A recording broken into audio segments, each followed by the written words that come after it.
Dans cette web-série, nous allons interviewer des anciens étudiants du PISC afin de connaître leur parcours et tout ça en direct de leur salon.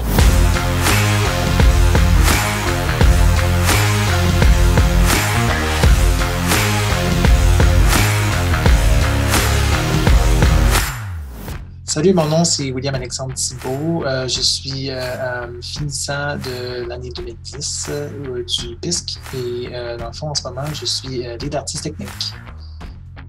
Bonjour William, bienvenue. Écoute, je voulais savoir, en fait, quand on a fait les tournées des classes, là, je sais pas si tu te souviens en secondaire 3, là, c'est quoi qui t'a accroché le plus dans la présentation, là, dans notre tournée? J'avais envie d'autre chose, là. J'étais comme, j'avais besoin, je voulais comme changer d'école de bassin parce que, pas qu'il y avait de l'intimidation, mais tu sais, c'est une école en concentration sportive. J'étais comme, moi, je veux aller dans l'informatique, je veux faire des jeux vidéo, genre, de quoi, là, tu sais. Puis, tous les cours à option que je pouvais prendre qui étaient en informatique, je les prenais, tu sais. Fait que, rendu là, fait que, quand le monsieur est arrivé dans la classe, présentait le programme, j'étais comme, ah, c'est cool, tu sais, puis c'est un programme intégré. Puis, ben, ça me faisait changer d'école, tu sais. Fait que ça m'intéressait déjà, fait que j'en avais parlé à mes parents, puis tout, puis on en avait discuté. Puis j'étais vraiment à cheval entre, genre, est-ce que je veux aller en musique ou je veux aller, genre, en informatique? Puis j'étais comme, ben, tu sais, je suis genre, je veux dire, on va pas se le cacher, là, je suis un gamer, puis genre, je joue tout le temps des jeux vidéo, puis genre, je joue encore aujourd'hui, là, c'est mes hobbies principaux. Puis, ben, tu sais, aller en informatique, c'est comme, ça serait seconde nature, je te dirais. Fait que j'ai décidé de voir ça. Puis, je pense qu'on avait eu des appels, on avait discuté avec une personne ressource, puis finalement, ça avait été correct, puis ça a tout été pris en compte. Fait que, next thing you know, j'étais rendu au PISC, là. Fait que. T'as-tu trouvé ça imposant de commencer dans un centre de formation professionnelle entouré d'adultes?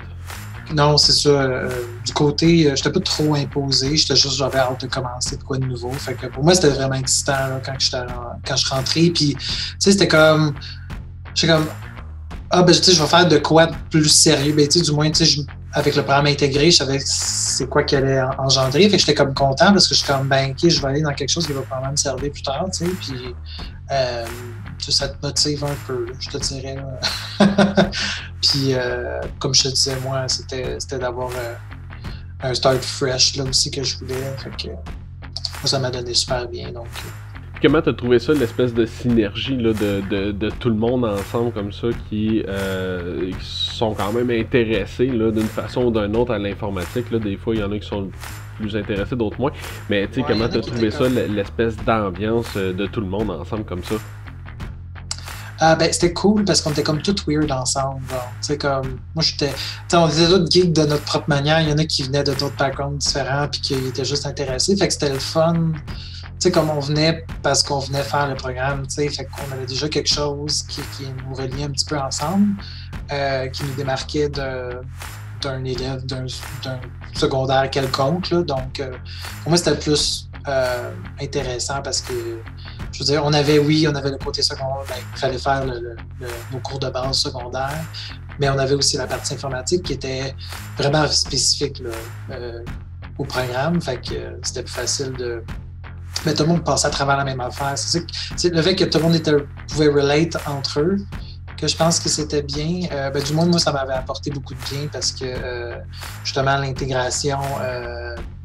ça, j'avais besoin de comme je te disais au début, là, j'avais besoin d'autres amis, j'avais besoin de faire un changement. Puis, ben, ça a permis, selon moi, de tisser des liens beaucoup plus rapidement avec nos groupes. Puis, contrairement à certaines autres écoles secondaires, ben, des fois, une année, tu allais avoir un groupe avec tes amis. Puis l'année prochaine, ou tel cours, tu n'es plus dans le même groupe. T'sais. Fait que là, ça a bien brisé un peu tout ça. Fait que le fait que tout le monde était comme pogné ensemble dans les groupes année après année, puis peut-être qu'il y avait des petits mix ici et là, mais pas des gros mix. Là. Ça permettait que justement le groupe évolue ensemble. Puis ben, notre groupe, on est resté pas mal bien soudés là, à la fin, quand on a fini le PISC. c'était ma gang d'amis, là. Je veux dire, on s'entendait tous bien. Je veux dire, il y a même eu, tu sais, dans le temps, c'était le Lip-Dub CFP, là. C'est notre groupe qui avait commencé ça. Je suis allé regarder les vidéos tantôt. J'étais comme, oh mon Dieu, c'est vrai, on avait fait ça. Mais ça prouve à quel point que, genre, je pense qu'on a un groupe, en tout cas, je parle pour mon groupe, là, on a bien cliqué, puis on a eu du fun ensemble à travers les formations, puis le temps qu'on était au secondaire. Pour les 2 années et demie, là, c'est ça qu'on a à 4, 5, puis après ça, tu retournes une demi-année pour finir le DEP. Ouais. Bon, tu fais beaucoup de 3D maintenant, présentement. J'ai vu que tu as fait la passerelle, en fait, avec Maisonneuve. Est-ce qu'il y avait beaucoup de cours de 3D, justement, à Maisonneuve? Comment ça se passait, t'sais? Ah oui, on avait quand même une couple de cours dédiés à ça. On avait 3D 1, 2 et 3. Je pense qu'on avait 3 cours de 3D quand même. Puis avec d'autres cours qui pouvaient potentiellement intégrer du 3D, exemple, cours d'assemblage de jeux, exemple, si tu avais modélisé des affaires, tes personnages, whatever, ben, tu le faisais. Là, après Maisonneuve, tu t'es en allé en jeux vidéo à l'université, donc en création de jeux vidéo, c'est ça? Exact. C'était tout orienté vers... Avec la première année, c'était vraiment plus des trucs généraux. Après ça, dans la deuxième année, on allait vraiment plus dans le jeu vidéo per se, là, fait que vraiment plus focalisé là-dessus. Puis là, ben, après un certain nombre de cours, c'était plus spécifique, plus c'est des projets de jeux vidéo carrément, des projets personnels, etc. Là, maintenant, tu es rendu leader tech artist. Ça consiste en quoi, ça, ce travail-là de leader tech artist?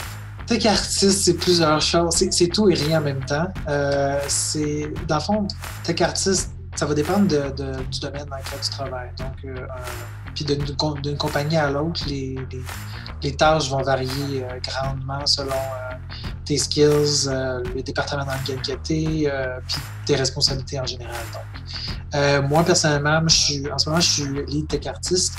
J'étais, bien sûr, avant d'être lead, j'étais tech artiste. Puis je faisais majoritairement de l'intégration. Je faisais je faisais ça, des matériaux, des shaders pour des modèles 3D. Fait que il y avait un petit peu de programmation, un côté logique dans le fond à créer justement ces choses-là. Je faisais un peu d'FX aussi. Puis on faisait beaucoup du debugging, fait que du troubleshooting. Puis on aidait beaucoup les autres départements, donc les artistes, les riggers, ceux-là qui étaient en programmation aussi, il fallait qu'ils fassent un pont avec notre département. Donc on avait tout le temps un bon roulement là, de départements qui nous jasaient à chaque jour, puis qu'il fallait avoir des compétences en fond pour répondre à leurs questions puis pouvoir les assister.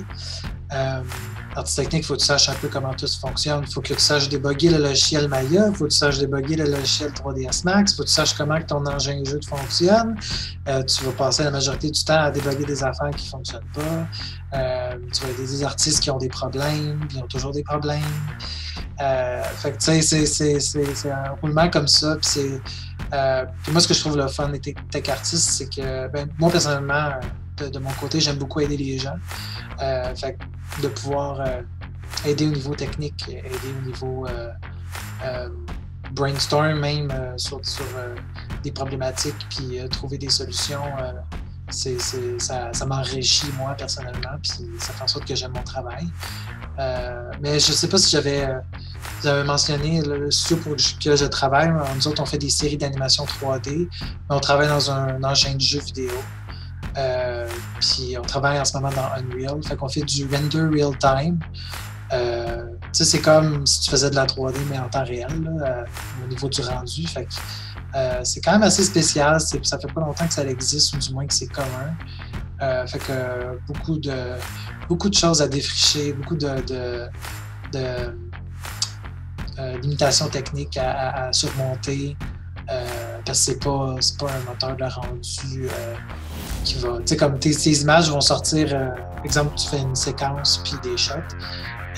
Puis tu peux avoir un rendu de prêt en 10 minutes, tandis qu'un pipeline traditionnel va te prendre des jours.